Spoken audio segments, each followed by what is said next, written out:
চাঁদগাঁ থানা এলাকায় বড় ভাইয়ের হাতে ছোট ভাই খুন হওয়ার ঘটনায় মামলা রুজুর 24 ঘন্টার মধ্যেই আসামিকে কক্সবাজার হইতে অভিযান পরিচালনা করে গ্রেপ্তার করা হয়েছে।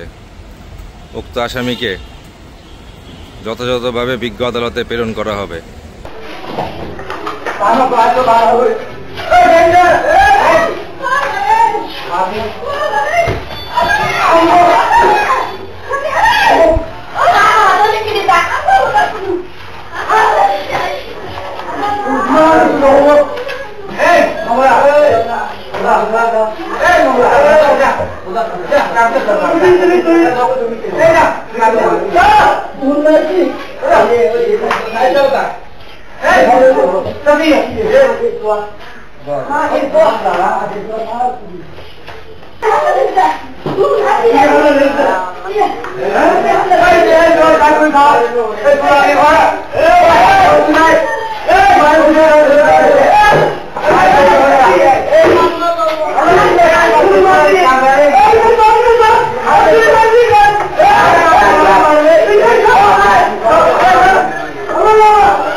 গত 5 জুন সকাল অনুমান 10 ঘটিকার সময় চাঁদগাঁও থানা এলাকায় পারিবারিক কলহ এবং বিদ্যুৎ বিল দেওয়াকে কেন্দ্র করিয়া বড় ভাই এবং ছোট ভাইয়ের মধ্যে তর্কাতর্কি হয়। তর্কাতর্কি এক পর্যায়ে বড় ভাই ছোট ভাইকে ছুরিয়ে দ্বারা আঘাত করে হত্যা করে আসামি পালিয়ে যায়।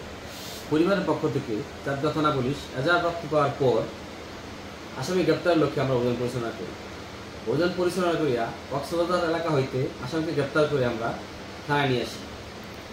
বর্তমান আসামি আমাদের থানা হাজতে আছে, তাকে বিজ্ঞ আদালতে প্রেরণপূর্বক প্রয়োজনীয় ব্যবস্থা গ্রহণ করা হয়েছে।